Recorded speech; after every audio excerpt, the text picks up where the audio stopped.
મિત્રો, અલંકાર માટેના પહેલા શોર્ટમાં આપણે જોઈએ કે સાદું વાક્ય અને અલંકૃત વાક્ય. અલંકારના પ્રકારો અને એની વ્યાખ્યાઓ અને ઉદાહરણ જોતા પહેલા આપણે આ બંનેનો ફરક સમજી લઈએ કે સાદું વાક્ય હોય કેવું અને અલંકૃત વાક્ય કેવું હોય. જોઈએ ઉદાહરણ. બધી જ ઋતુનો આનંદ માણતા હોય છે. જો અહીંયા એક વાક્ય લખ્યું, બધી જ ઋતુનો આનંદ લોકો માણતા હોય છે. હવે આમાં કઈ ભાષાની કઈ ચમત્કૃતિ કે કઈ ઇફેક્ટ કે વાંચનારના મનમાં કંઈક અલગ છાપ નથી પાડતી.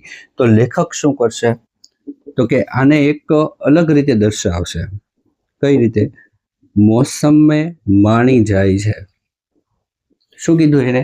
મોસમે મોસમની મોજ લોકો માણી જાય છે. જો આનો અર્થ એક છે, આનો અર્થ એક છે, પણ વાંચવામાં આ વધારે સુંદર લાગે છે, કંઈક વાંચનારને આનંદ આપે છે.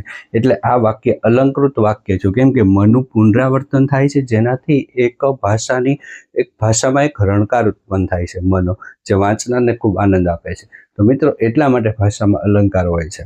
તો આ અલગ અલગ પ્રકારમાં અલગ અલગ રીતે અલંકાર પ્રયોજાયો હોય છે, જેનો આપણે આગળ અભ્યાસ કરીએ.